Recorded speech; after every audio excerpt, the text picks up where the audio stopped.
Hello again, everybody. Welcome to Hockenheim in the heart of Germany, and welcome to round 8 of the 2021 Clio Cup Europe, the 30th anniversary of Clio Cup racing. And this is the 4th race meeting of the season. It's already flying by very quickly, is this year's racing.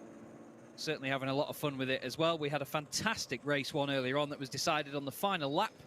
David Pouget led every single lap except the most important one, the last one, with Anthony Girardo taking the race win. Chaz Draycott here with David Addison alongside me for all of the fun that is coming our way.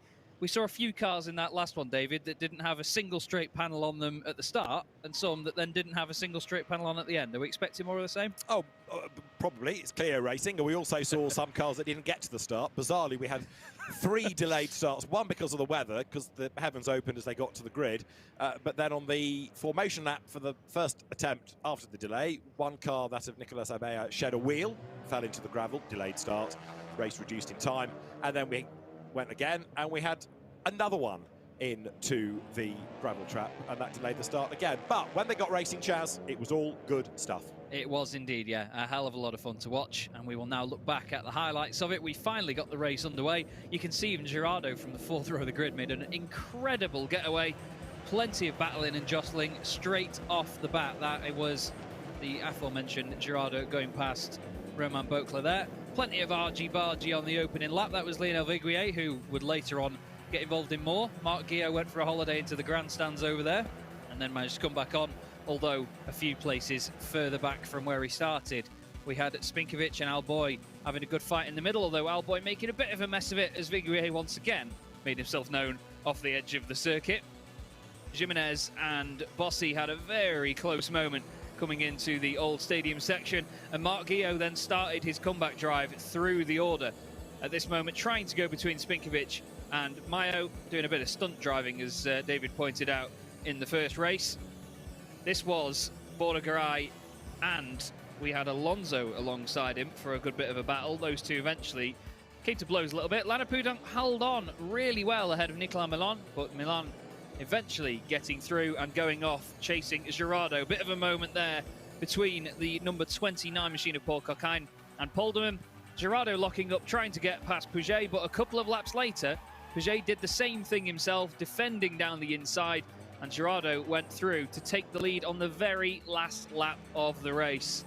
And from there it stuck. Pouget could not stay with him, and Girardo took the victory, as Viguier on the final lap brought all of the drama to Paul Hockenheim, hitting him, getting a hit himself, and then, after this rejoin, getting involved in even more fun with Polderman and another one of the cars next to them there, with all sorts of argy-bargy to round out the first race of the weekend. But it was Girardo taking the win from Pouget and Milan, who got a penalty, which meant that we had the number 1 machine of Thomas Piccard up into 3rd place. And he'll have been very pleased with that, wouldn't he, David? Because it was his first race of the season in the bright orange machine. All the fun came his way and a good result with it. And he was saying, wasn't he, that he was a little bit nervous pre-race about all these very fast Frenchmen ahead of him. So he just got on with the job, kept out of trouble, which was key to it all. Yes. It was another of those races where, to a degree, tyre management seemed to play quite a big part. I mean, David Pouget, in the first part of the race, had quite a big lead. And then the pace just ebbed away. So he'll be eager to make amends. Anthony Girardo, then the race 1 winner, starting on pole position this time. Lionel Viguier, who had an incident or 2 late race, was adjudged to have not only caused a collision but also an unsafe rejoin to cause another one. So he's got an 8th place grid drop, and that puts him to the back of the grid. Yeah, understandably so as well. I mean, we all saw the rejoin. It wasn't the best. He maybe didn't know they were 3 wide and thought there was a bit more room to the left-hand side. He probably could have argued that to be his case as well, but we all know how once you are in an incident like that, I mean, I've got experience of that from the esports side as well. Once you're off, you get really frustrated at yourself for being involved in an incident. You just put your foot down and just go with what you can see. And, you know, you can get blinded by rage sometimes. Yes. Just trying to get back on and try and make positions back. Because at the end of the day, that's the main thing, is that you've lost places, you've lost championship points. It really does hit you hard straight away. Someone that's not really lost any championship points is David Pouget. It was this man here in the number 15. He came into this leading the championship, finished ahead of everybody that he needed to. That's not the horn of the car, trust me. He actually cleared everybody he needed to, except for Anthony Girardo, who, of course, will be full of confidence now, David. We saw how quick he was in the wet this morning. They had qualifying for this race just this morning. He then won the first race from 7th on the grid, and now he's starting from the front, but it's drier. That's the difference. It's drier, and he's got a very exciting style of driving. His is perhaps the more nervous-looking car relative to, say, Pouget or Milan, Nicolas Milan. But it seemed to work in the first race. He got a first podium at Monza, and that race win earlier on in the day. So he's got the pace, and there is Anthony Girardot making his way now up to the grid. And Girardot drives for Nicolas Milan's team, Milan Competition. So it's a team with a great pedigree. Yes. And as I say, it's a very quick car indeed. So Anthony Girardot is the man on pole position, and no doubt feeling confident going into this second race of the day. He's lined up on the outside line, as you see, which is where pole position is. It's the grippier side of the road. And Anthony Girardot eager to see whether he can do the double. Well, before we go racing, let's hear his thoughts, because the pole position driver is there, ready in French to talk to Gemma Scott. Anthony, you've already had one perfect race today, looking for another. Déjà une parfaite performance au premier course ce matin, et maintenant, j'imagine que tu veux refaire. Ouais, j'aimerais rééditer la chose. Après, là, on est sur le sec, donc ça risque d'être peut-être plus compliqué. Je vais essayer de faire au mieux pour gagner. Je suis là pour ça. Mais bon courage, et on se voit tout à l'heure. Merci. So he's really hoping to do the same. He's not sure if it's going to be easy, of course, with the different conditions from earlier on. He's saying there, because it's dry, it might be slightly harder, having raced so much in the wet earlier on. Let's come across to David Pouget, who's, of course, in second. David, do you speak English? No, French. En français, pas de problème. Mais tout à l'heure, c'était vraiment le bataille entre toi et Anthony. C'était une super course. J'imagine là, maintenant, l'objectif, c'est de partir au premier. Oui, tout à fait. On a un bon rythme sur le sec. Voilà. Tout à l'heure, j'ai fait seconde derrière Anthony. J'espère que celle-ci sera pour moi. OK, mais bon courage, merci. Obviously, there we're just talking to David to say how we imagine the objective will be to get away in first on this course now, having had such a battle with Anthony earlier on in the first race, in the wet, of course. And absolutely, that is the objective. Let's come down to Nicolas Milan. Remind me, do you speak English, sir? No. It's okay. We can try a little bit in English, but of course, we're used to seeing you up the front. On a d'habitude de te voir à la tête. Ouais, mais je suis presque à la tête, donc ça va. Non, mais là, c'est en bonne position pour le départ. C'est parfait pour démarrer. Après, on va voir s'il y a une petite averse qui arrive ou pas en cours de route. OK, merci bien. Among a few words, of course. We were saying there that we're used to seeing him at the front. But of course, there he's third on the grid, and he doesn't count that as being in the front at all, but he said it's a great position for him to start and where he likes to start from, of course, as well. Let's come across here and see if we can grab a quick word with our fourth place driver. Can we jump in? Do you speak English? A bit. A little bit. OK, we're looking at you here, sat behind the second driver, fourth position. How hard is it into the first corner? I think I can make a very good race because I have a good pace on the dry track, so I hope it will be a good race for me. And of course, the conditions are dry, better. Yes, better for me because the race, the first race was very difficult, but I think this race could be better. Thank you very much. Have a great Thank race. you. Well, I think it's time for us to clear the grid and for us to hand back over to David and Chaz. Thank you. Thank you very much, Gemma. Smashing stuff there to hear from our top four. All of them maybe with just slightly different opinions here of how this race can go, though, David. But I suppose you don't want to put all your eggs in one basket, do you, when you've not even left the grid yet? No, I mean, if we get as we should have, the full 25 minutes this time, plus the regulation lap, it is a long race around here. You know, you're over 2 minutes for a lap. A lot can happen. And it's the sort of circuit, as we have seen earlier on in the day and for many, many years in other categories, that engenders overtaking. You've got that long, fast sweep through the parabolica up to a tight hairpin. Get that wrong, you'll prey down into the first of those two stadium elements, if you like.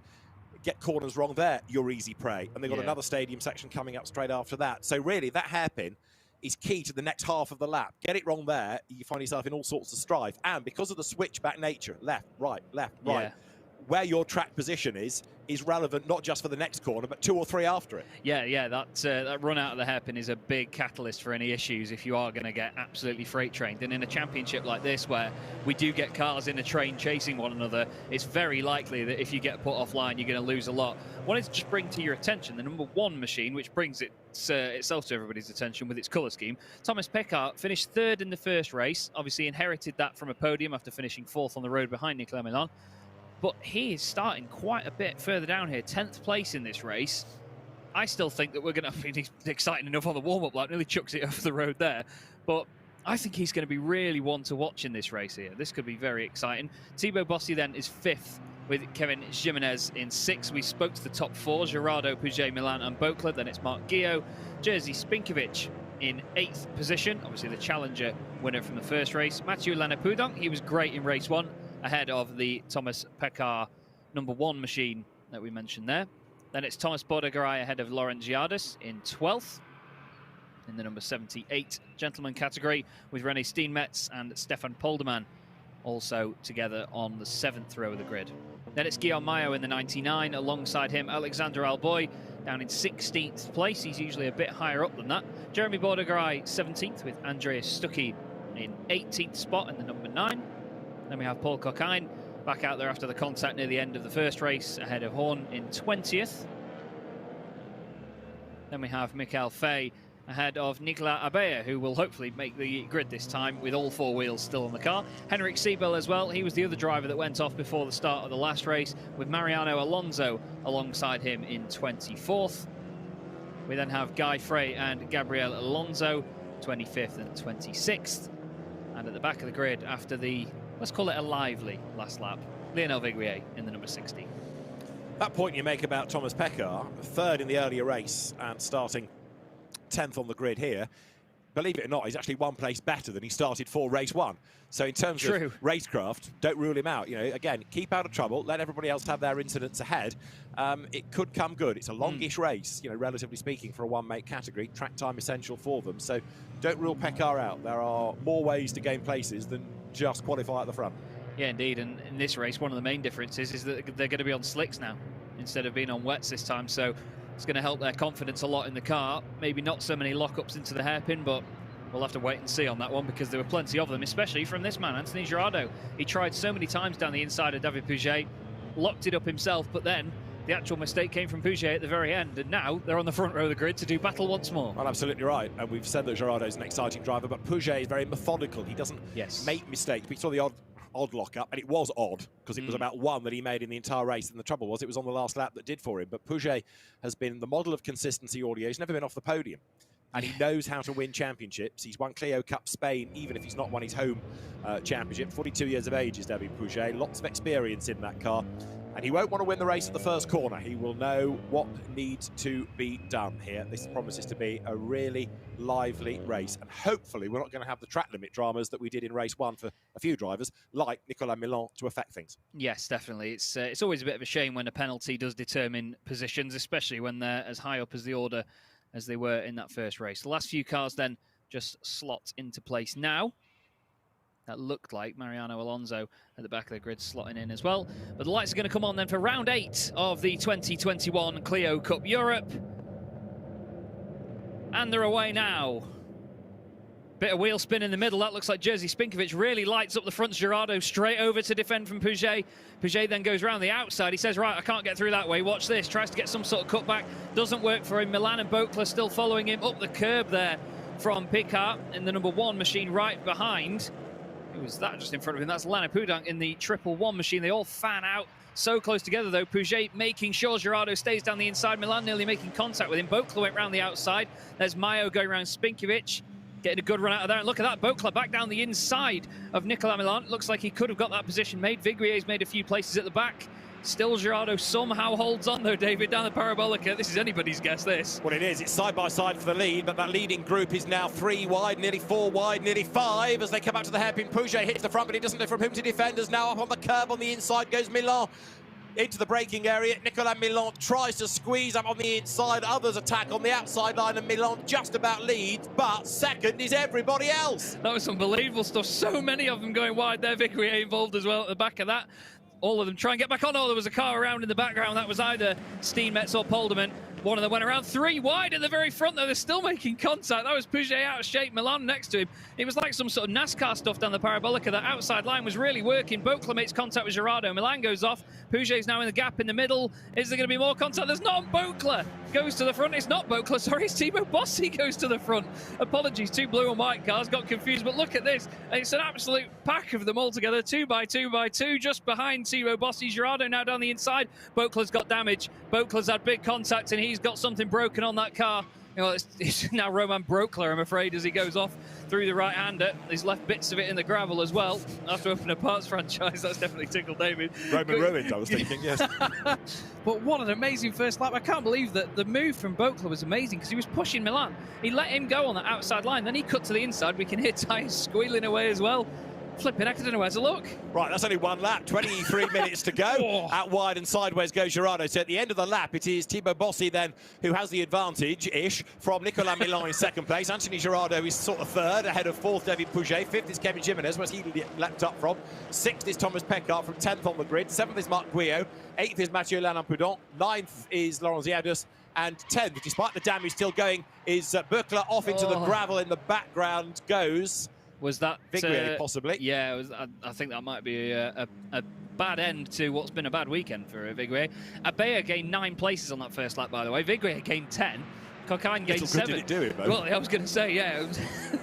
I was going to coin a phrase you said a while ago, though, but I'm not going to keep stealing your phrases. Now we've got Pouget and Girardeau side by side for 3rd and 4th. Real shame for Bossy there, just locked it up on the brakes. You can see these things as they come towards us here onto the hairpin. They're just dancing around on the brakes, and we've got the safety car out. That'll undoubtedly be for that car off at turn 1. You can see there the skid marks and the damage and debris on the road as well. There was definitely a car around, and I'm sure, I'm probably going to be wrong, because let's face it, I'm a commentator, Stefan Polderman or René Steenmetz. They were both near each other on track. They've both got very similar cars, and there's Vigrier. And Steenmetz is...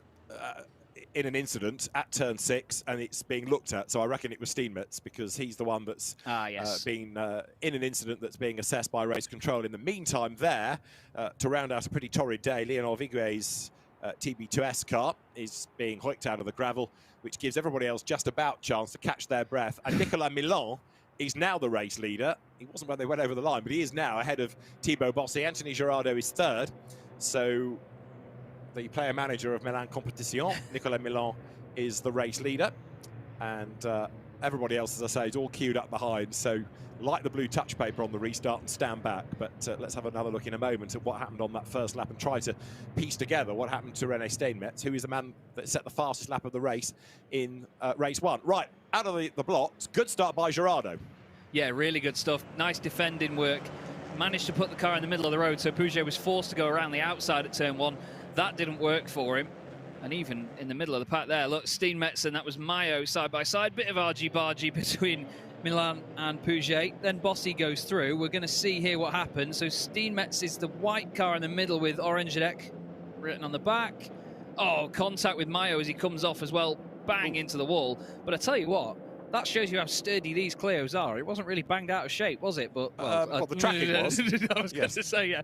Eat your words, Chaz. Look at that. It's on the crabby side, isn't it, that, really? Well, a lot of these cars, interesting fact about these, is a lot of them are actually converted from the rallycross cars that they make. That's Pouget right. Sideways. Look at all this lot. We didn't see how sideways Pouget was, but that was Boakler going off the circuit with damage. Well, as I was going to say, they're all actually converted from rallycross cars, these machines. So it's actually quite good that it's gone back to its heritage like that. Yes. And there's Vigrier off.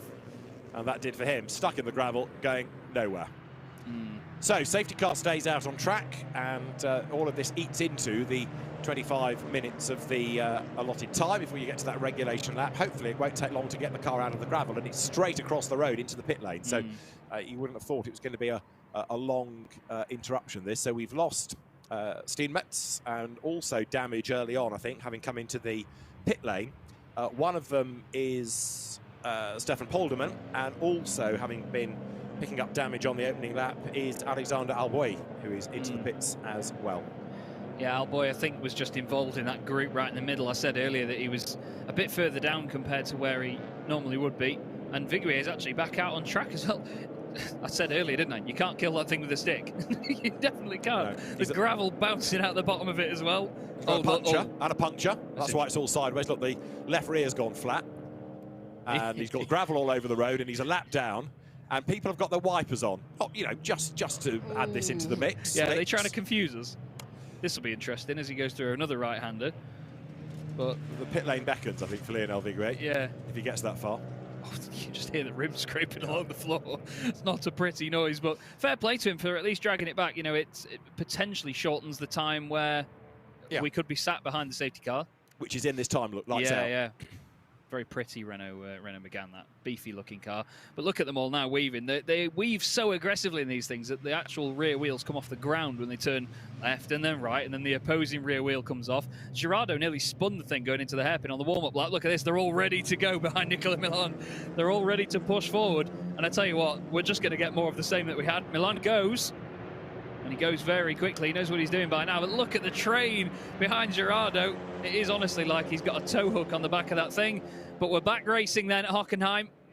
Safety car is in. Race is back underway.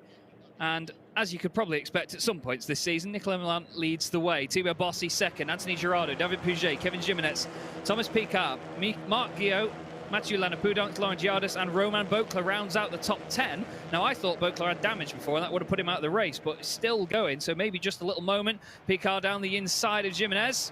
He's certainly making the moves that I said he would, isn't he? That orange machine making itself known. I said earlier on in the day I wasn't too pleased that he runs the number 1 without winning the championship, and I think that's Romain Beauclerc that's just had an issue and gone off there. That's Mayo just coming back on ahead of Horn. But yeah, Beauclerc is at the side of the road with damage. I think there was more of a hit there as well going into turn 2. Certainly sounded like it, didn't it? As now Thibaut Bossy tries to get his lead back. Look, coming up towards the Parabolica. Bossy on the inside. He's the only one with the wipers on, suggesting he may have just knocked those in error, but he's got the lead away from Milan then. Third is Girardeau. Fourth is Pouget. Fifth now is Thomas Pecard. Another place gain up from 10th on the grid. It's a good drive, this, and that leading gaggle is still pretty much the top 10 as they come now down towards turn 8. But this time, Thibaut Bossy is at the head of the queue. He is indeed doing a smashing job of it at the minute.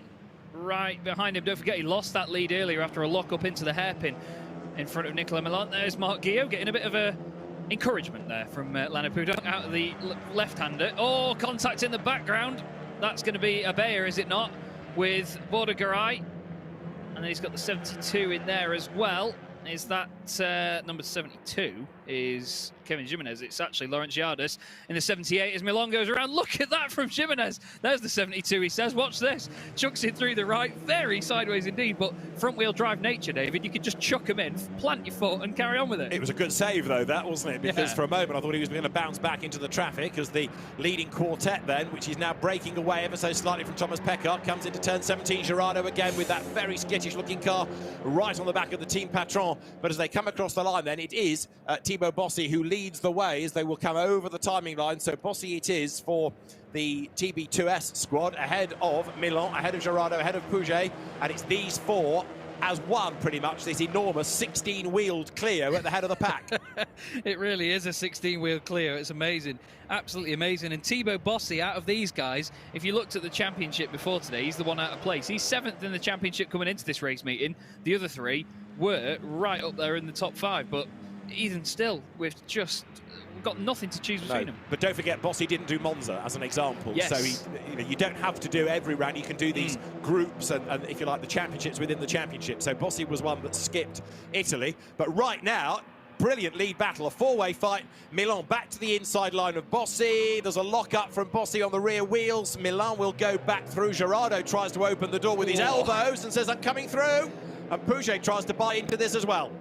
He nearly opened the door with his forehead then as well, to be honest. He was absolutely sending it down the inside. Fantastic stuff. Opportunistic, still rubbing panels as they go together. It's folded the wing mirror in on Girardeau's car, so he's not going to be able to see who's coming down the inside on the left, and pretty soon that might be David Pouget. But what you said before about Pouget, though, David, he's just methodical. He's hanging back. He's not getting involved in any unnecessary fights because he knows that Milan will break away given the chance. He's just waiting for the door to open, and he's going to go down the inside. Look at this boss. He says, there's no door here, mate. You're not going down the inside. Through before the right-hander, back over to the left. Oh, a little bit out of shape. Is Jimenez going to be able to capitalise on that? And again, in typical Clio tin-top racing fashion, you're attacking somebody, you make a little bit of a mess of it, suddenly you're the one under attack. Exactly right. Jimenez has got the pace, but then you get stuck, don't you? You can work hard. Look, that leading line that was 4 at the start of the lap is pretty much the top 10 again now, because you can't make progress. You get stuck. So Pouget stuck behind Bossy, who is stuck behind Gerardo, who is on the tail of his teammate Nicolas Milan. Up towards the end of the lap they come. So what have we got? 5, 6, 7, 8 of them in a line, pretty much for the race lead. And it is Nicolas Milan who leads over the line by a Nat semi-crotchet with Gerardo right on his tail, look. And the thing is, if you're going to choose somebody to lead this and just keep it nice and stable at the front, let's say, Nicolas Milan is the guy to do it.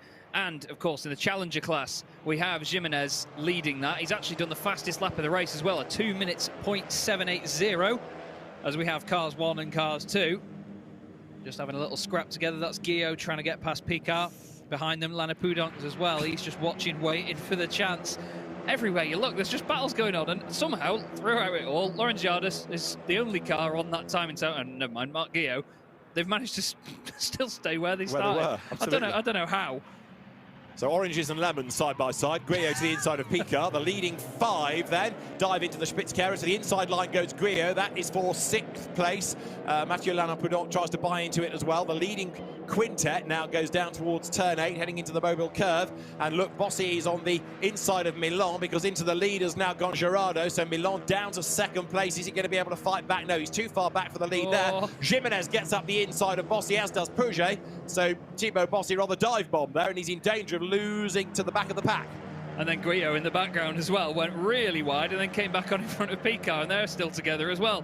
So we need to try and keep an eye on 2 battles at once here. Now that's become a quintet in the background as well. So still, we've gone from a 5 and a 3, a 4 and a 4, now a 5 and a 3, and then a 5 and a 5. It's just absolutely phenomenal racing. Milan around the outside of Gerardo for the lead.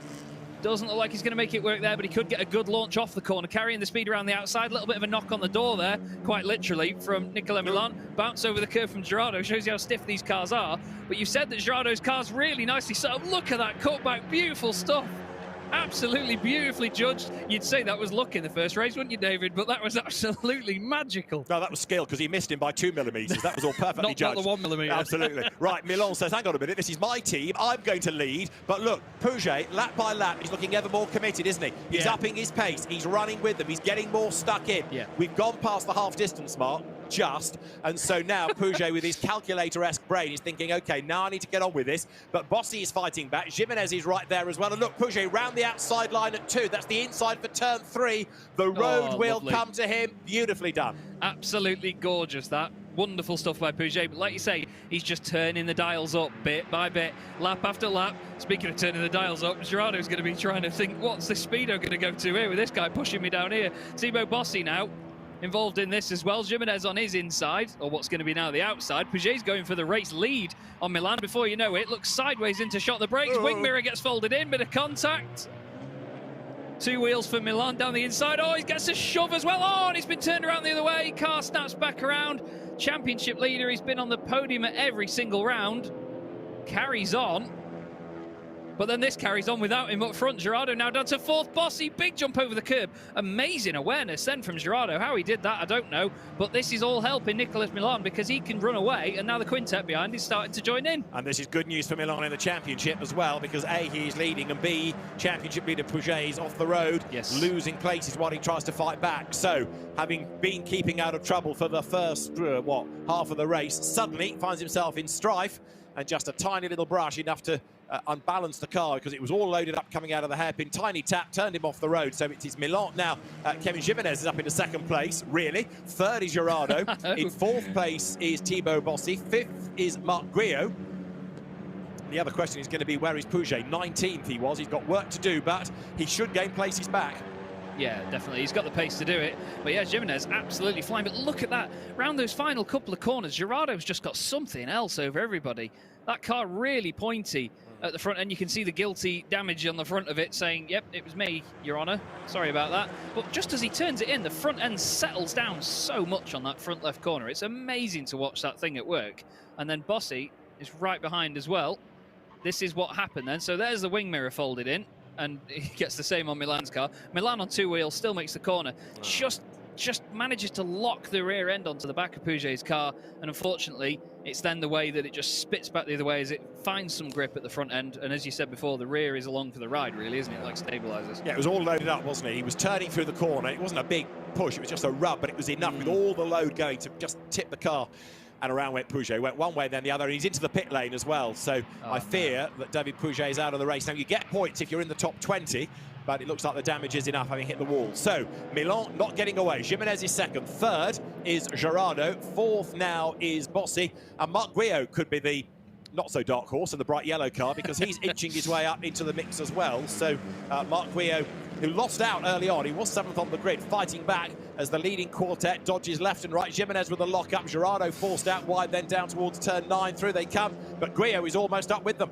Yeah, they just need to make sure they focus on working together here to get forward after Nicolas Milan, because they closed up to him at the start of this lap, and now that gap's disappeared again. Jimenez and Bossi having such a great fight, with Gerardo right in the middle of them as well. It's just not helping them in the long run, though. They need to think big picture here. There's still 8 minutes of this race to go, so plenty of time, but it could quickly change the other way. I mean, we've seen a position swap every single corner so far in this race. It's been truly thrilling. But then we've got so many people queuing up. If any of these guys get it wrong, somebody from somewhere is just going to gain out of all this. And let's face it, racing drivers like freebies when it comes to positions. A little while ago, if you cast your mind back a long way, there was talk of Romain Berkler being off the road and broken. Well, he did retire into the pit lane, so also David Pouget has not returned to the race. So we lost Nicolas Milan. There he is. That is David Pouget walking away. We lost Nicolas Milan from a race at Monza. David Pouget here stalks away, doesn't look back. So the race leader is Milan, and second, well, take your pick, because they're around to be 3 abreast coming up towards turn 2. On the inside is Gerardo, on the outside is Jimenez. Behind the pair of them is Thibaut Bossi, and Gerardo makes it stick, does he? Not quite. Jimenez has the road come back to him, and he retakes second on the inside at turn 3.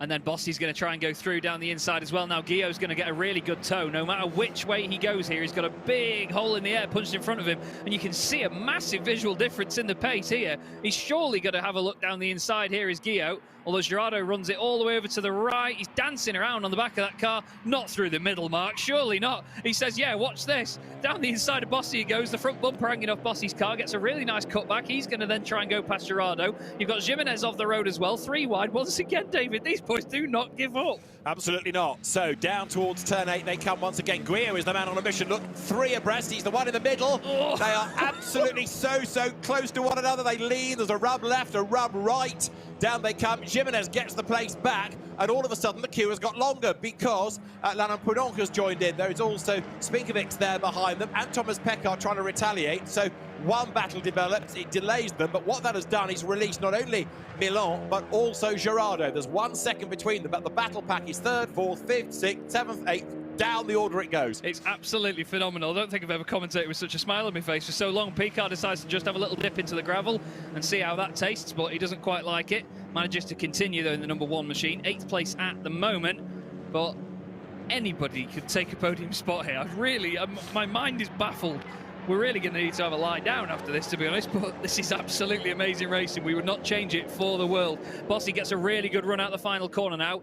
Hooks up to the back of Marc Guillot's machine, has to pull out the slipstream quite early. Doesn't get much of a slingshot. Is he going to commit down the inside? The bumper's hanging off the front of Bossi's car. You'll see it there. So maybe that's just slightly affecting the front end. Obviously very little in the way of aero on these things. It's all about the mechanical grip or lack of on the rear end as they just slide around quite a lot. But Milan doing a fantastic job now at the front. Gerardo trying to go with him, just not quite able to yet. Oh, his last lap was a decent one, actually, and he brought the gap down from over a second to 6:10. So don't rule out Gerardo now, because he's not having to think about what's going on in his mirrors at the moment. He can concentrate on catching Patron up front. There is Jimenez, Guillot and Bossi 3rd, 4th and 5th. In 6th place it is Mathieu Laurent Prudhomme, number 111. Up to the hairpin they come once again. We're running out of time here. It's one of those races where you want to hide the checkered flag, but we've got 5 minutes and a lap. Guillot's on his toes to try to unsettle Jimenez as they break for the Spitzkehrer. There is Bossi under attack from Laurent Prudhomme et al. As they come out of the hairpin. Spinkovic's going nicely behind as well, running at the moment 2nd in the Challengers Cup. Yes, indeed.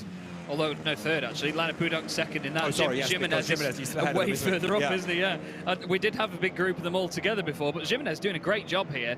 You know, he started 6th on the grid, and he's managed to make his way up to 3rd. It's not the biggest gain in terms of overall position, but let's face it, it's the actual value of those positions that he's taken, and now he's right on the back of Gerardo, who in turn is not that far from Milan. Look, the gap's coming down, so this battle is helping Milan as Jimenez gives a tap in the tail to Gerardo, which unsettles him, but he just about hangs on to it as the curb beckons. Arms embrace, come and see me. Now Guillaume to the inside of Jimenez. There wasn't a gap when he started, but there was when he finished, and he's now gone third. Yeah, I was going to say, that was definitely a manufactured space down the inside there from Marc Guillaume, elbows out. These guys now are just thinking, right, we've had our first few rounds, we're into the thick of it, let's get on with it. Gerardo's off into the pits now. Now, we did get word before that the incident with Puget was under investigation. We haven't seen anything since, so... Looks like a drive-through, doesn't it? Yeah, that's a real shame for Gerardo, but yeah, it is a drive-through confirmed, so is what it is, unfortunately, for Gerardo. But either way, again, that's another thing in the hand of Nicola Milan when it comes to the championship. He'll be absolutely kicking himself there, Gerardo, but let's face it, it was hard to avoid. They were so close together, and it was the tiniest of touches. Anyway, this carries on without him, much like it did with Puget before. Jimenez down the inside of Marc Guillaume, who, to be fair, Marc Guillaume's done well as well. He started 7th right behind Jimenez in this race, so he's now followed him all the way up to 2nd and 3rd. Thibaut Bossy started 5th just in front of them, so these guys have all been together through all of this in one way or another, side by side in front of one another, and all in many forms of order. But as you mentioned before, at this point, David, we've got Lana Pudonks and Spinkovic both doing a fantastic job at hanging on to this. And have a look also at who is in 8th place, because Paul Hockenheim, who was in strife in race 1, is 8th. Well, he started 19th. So this is an extraordinary effort as Guillaume goes way out wide, almost to the Autobahn, gets back onto the road, and Nicolas Menin says, this is absolutely perfect. Bye, I'm off. He's away. Yeah, I was going to say, he'll roll the wind down in a minute and driving with one arm on the wheel. It's just absolutely loving it. Is Nicolas Menin doing what he does best. Spinkovic and Lana Pudonk just switching around there. Spinkovic down the inside gets in front, around the outside of the first part, then down the inside for the second. Lovely move. We've seen that set up a few times. Now, Bossy wants to push Guillaume forwards here towards Jimenez. Jimenez wants them both to go away, for lack of a better phrase, but that's not going to happen anytime soon. And even though Spinkovic and Lana Pudonks have just swapped places, they're still closing on these guys as Bossy runs a little bit wide. I was wondering there whether he was going to do the same that Guillaume did to him last lap, although Guillaume is more focused on pushing Jimenez out of the way here as the left rear comes off the ground. But it is so close, and yes, there is a little bit of contact, but it's not silly driving. It is proper one-mate racing. It is hugely competitive. It is ultra close, but it's proper racing, this. Oh, it is. And you can get away with it in cars like this. You can rattle off each other, as we saw them 3 wide before. But it's not a crash fest, which we've seen in other one-mate championships. This is a good advert for one-mate racing and how it can be done, as Milan leads the way then now by, 2.5 seconds as he comes over the timing line.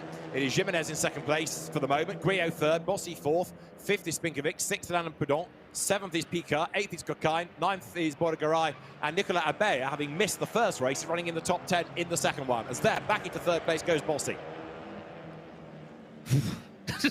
That sums it up, really. Yeah, it does. Big draw of breath, right. Absolutely amazing. Now, Bossy has still got Guillaume hanging around the outside. Now, watch the white, black and orange machine of Jerzy Spinkovic. He is going to fly up to the back of these two just about now.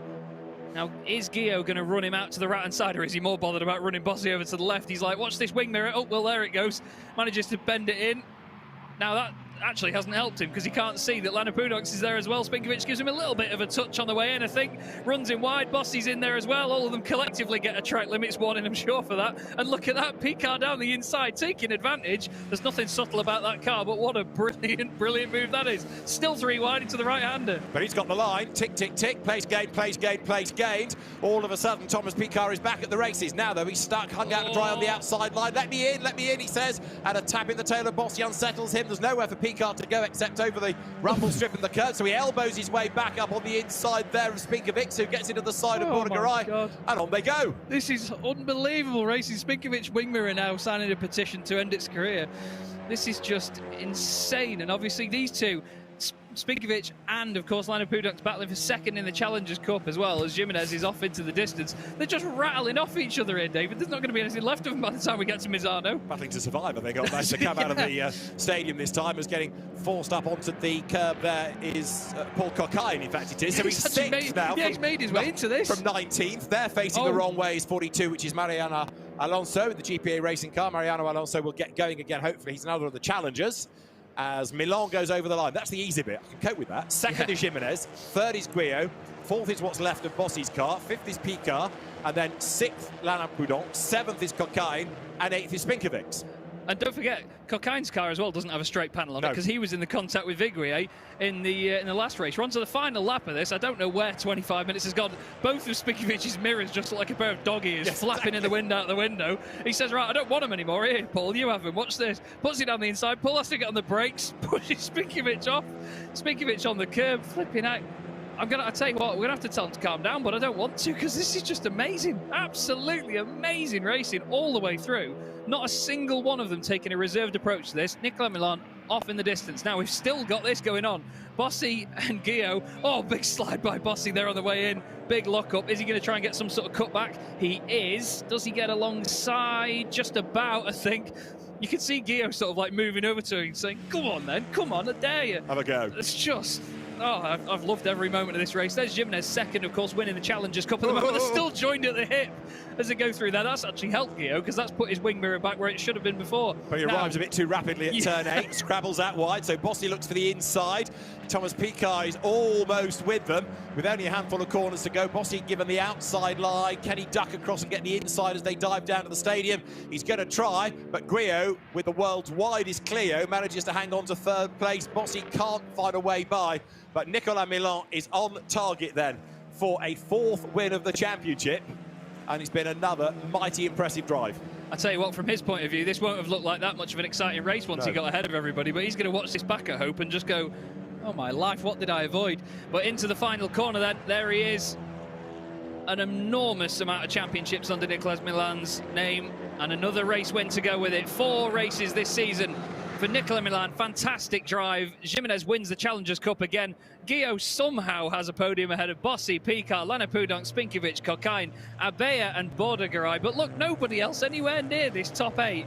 What a phenomenal race that was. I have thoroughly loved that. Wow.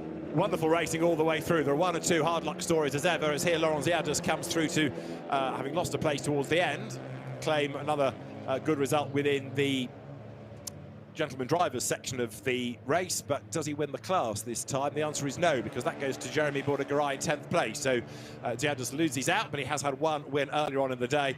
And now that the flag has come out, they've all bunched up once again. They finally got close to Nicolas Milan once more. But great racing, great advert for, as I keep saying, what one-make racing can be all about. And it's not just here, but it's been consistent across the whole season. Fabulous racing. That was absolutely amazing. And I tell you what, as commentators, that tests us in our car and number knowledge, doesn't it? Flipping heck. That was absolutely amazing. Spinkovic's mirror's still dangling around in the wind there. I tell you what, it's a good thing they've got mirror tethers, really, isn't it? But it is. And it's also, just bear in mind for the teams, I mean, we've talked about today in isolation and what they've had to go through with tyres and swapping on the grid. It's been a pretty relentless 3 weeks. They did Monza, straight from there to Manicourt, straight from Manicourt to Hockenheim, with less than a week between racing and free practice. You know, they raced Sunday at Manicourt and both races Saturday here. That's 3 weeks on the bounce. It's been a big ask for the teams, virtually being so peripatetic from one circuit to another, not going back to base in some cases in between. And it now at least gives them a chance to catch their breath before the next races. So they'll be welcoming that. But, you know, to have kept the cars in shape, to have done what they have done on the bounce 3 weekends in a row, I think is a big testament to the teams and their professionalism. Yeah, and the cars as well. You know, the fact that cars can put up with such punishment 3 weekends in a row and racing like this where they're just bouncing off one another. Jeremy Bordegaray wins the gentleman drivers class as well in the number 31. A good turnaround for him, actually, because he started this morning. He was actually in the gravel during qualifying too. Yes. It's been a very good recovery, and it's also good to have different names doing the winning within the category. So bravo to Jeremy Bordegaray. And Nicolas Milan then delighted with the win, and equally when he gets the news, I suspect will be pretty pleased that David Pouget lost points, because that helps Milan after he lost out with a little bit of damage at Monza in the second race of that weekend. And of course Girardeau as well, getting that drive-through really knocked him down the order. Yeah, he eventually came home 21st, so just outside the points as well.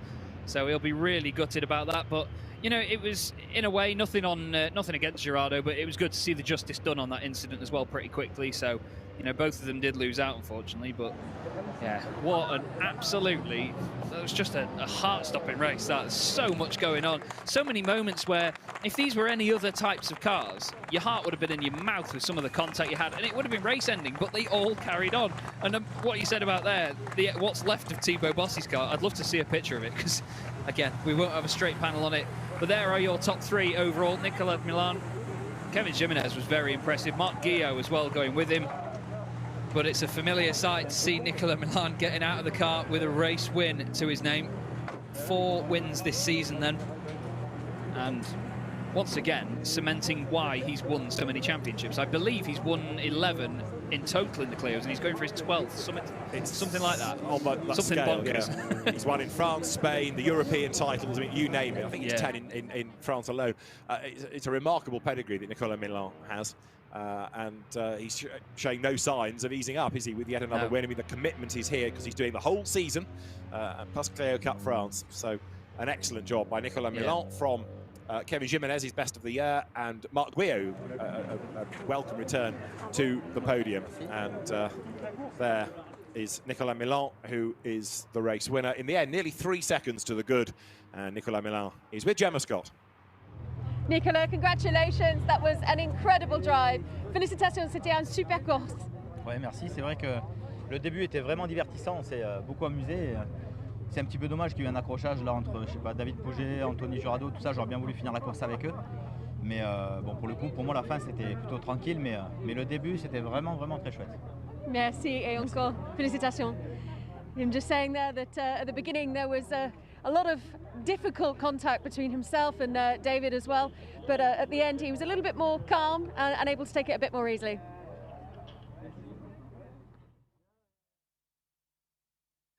Well, thank you very much, Gemma. Lovely stuff there to hear from our race winner. And to be fair, it was well rounded up that we did have the contact early on. And when you're that early into a race, it's quite difficult because it does set a bit of a precedent for the rest of the race then, when things get a little bit more lively towards the end. But as I've mentioned, it was just incredible to see them all survive the contact and carry on, albeit Pouget and then obviously Gerardo getting the penalty.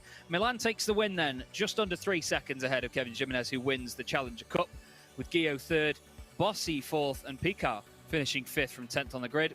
Then it was Lana Pudanks in 6th, with Spinkovic 7th, Hockenheim in 8th, Abea 9th, and Bordegaray winning the gentleman drivers category in 10th place. He was ahead of Guillaume Mayo, then Stuckey in 12th, with Giardis 13th ahead of Horn, and Michael Fay in the top 15, only a couple of tenths behind the drivers ahead. Then it was Frey in 16th place. Hendrik Siebel made it into the points after being off before the first race. The two Alonsos in 18th and 19th, with then Bordegaray in 20th. Anthony Gerardo ends up just outside the points in 21st. One lap down as well was Polderman, David Pouget out of the race, as well as Romain Bocler, Lionel Viguier, Alexander Alboy, and René Steenmetz out on the very first lap, is classified 27th. But a very, very entertaining day of racing, and we're going to somehow try and pack all that into a highlights package for you all to enjoy, because there was so much going on all the way through. We'll take a quick look back of the incredible action we've just witnessed. So the race got underway, everybody jostling for position, just trying to take any advantage they could out of the first lap. Cars dancing around all over the curbs. And then this was the moment where Steenmetz just got collected by Mayo as they all tried to rejoin. A quick tap is all it takes. The short wheelbase of these Clios rotates very, very quickly and into the wall. Pouget sideways, Jimenez all over the back of Gerardo, but unfortunately Romain Bocler off the circuit, and by the look of it, damage that would then put him out later on. Lionel Viguier off again. He's not had a clean weekend, that's safe to say. Picard going down the inside of Jimenez, who would go on to finish second overall. Picard eventually fifth. Spinkovic making a good charge up the order ahead of Laurent Giardis, who would eventually finish in 13th. Paul Hockenheim getting involved as well there. And now on his way to win the gentleman drivers category, we had the number 31 of Bordegaray getting involved in a lot of action in the mid-pack. Bossi led shortly, but once Milan got the lead, he was away, and everybody else was then fighting away behind him, not without course, David Pouget having a go, but this was the moment the race all changed. Pouget off one way, then the other. As I said before, the short wheelbase quickly spins around. Pouget very frustrated, and understandably so, coming into this leading the championship after being on the podium at every single race. Jimenez giving Girardeau some encouragement, let's say, with Guillaume just behind. And then, of course, Girardeau got the drive-through penalty. And this was the snake of everybody trying to chase one another down towards the end of the race. So much entertainment from all of them, door to door, here and there. Hockenheim made a wonderful charge back up through the order, but Nicolas Milan absolutely dominant at the front once again. And there's a reason this guy has won so many championships. Crossing the line to finish ahead of Jimenez, Guillaume, Bossi, Picard, Lanapudok, Spinkovic, Hockenheim, Abea and Bodogaray. And in just a moment, we will go down to the podium to round out what's been an absolutely unbelievable day's racing. And to be honest, I don't think I've ever had the chance of commentating on anything anywhere near as exciting as that. That was honestly one of the best races I've ever seen. Not that I'm biased, but here's your overall podium then. Third place, Marc Guillaume. After a very hard-fought race, same with Kevin Jimenez as well. Brings his little one onto the podium as well. You've got to love that, sharing the moment. Fantastic stuff from Jimenez. He's a right character. Wins the Challengers Cup as well. We'll see him back on the podium for that in a minute or so. And then, of course, Milan competition. Nicolas Milan, dominant as ever. Wonderful performance from him. And a representative from Milan competition. And we'll now have the national anthem.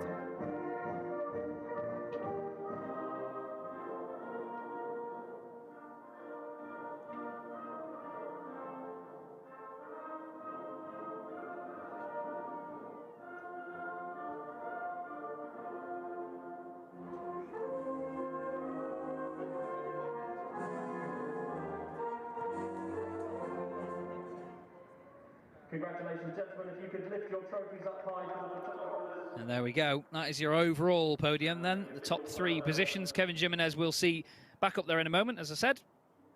He actually still did the fastest lap of the race as well, did Kevin Jimenez, a 2 minutes point 780. Really impressive time. He was the only driver to get into the 2 minutes. Everyone else was 2 minute 1 and above. Marc Guillaume, one of the fastest laps of the race as well, a 2:01.093, so not far off him, but great pace from Jimenez throughout all of that battling as well. To still get the fastest lap is a phenomenal achievement. And there he is. Like I've said, a true character. Kevin Jimenez. I had a quick chat with him at Nogaro, and he's just a very positive bloke all round. Really enjoys his racing and always looks at the silver linings of everything that goes on over the course of a race weekend. And here we now have the Challengers Cup. Jerzy Spinkovic won the category in the first race, gets a podium in the second one. So a pair of trophies to take home for this weekend. Mathieu Lanapudok comes home in second place in that category. And as mentioned, your winner in the Challengers Cup, Kevin Jimenez. Oh, nearly. There you go. That was a bigger slide than he had during the race there. Nearly absolutely decked it, but luckily he doesn't. And we look forward to seeing what he can do at the next round at Misano in a few weeks' time. I certainly hope it's even half as entertaining as that second race there. Honestly, one of the best races I've ever had the chance to watch. And we really do hope that you can join us for the rest of the season, because trust us, it's just that exciting. It's absolutely incredible. So that's the Challengers Cup podium then. We will now get the Gentleman Drivers category podium. Third place out of those is the number 88, driven by Horn, who makes his way up to the podium to collect his trophy for third.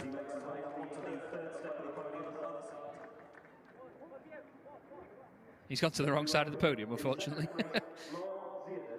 He wants to take the first place trophy, as they all do. Second place in category, Laurentiades in the number 78. He again had a very lively race. And the winner in the category today, top 10 in the race, Jeremy Bodogaray.